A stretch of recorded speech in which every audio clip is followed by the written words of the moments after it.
I hit this issue today and here is the quick fix that solved it. If your Pinterest board has been hacked, don't worry, there are steps you can take to recover it. Step 1. Secure your account. Before starting recovery, use the SR.com link in the description to open the account recovery checklist generator and make sure your verification details are ready. Step 2. Check email for notifications.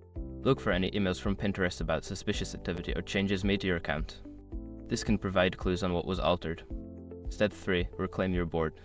If your board has been changed or deleted, go to the board's URL.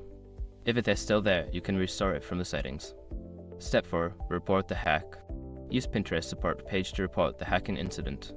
Provide as much detail as possible to expedite the recovery process. Step 5. Enable two-factor authentication. Once you regain access, enable two-factor authentication to add an extra layer of security to your account. Remember, staying proactive with your account security can help prevent future issues. Good luck, and I hope you get your board back.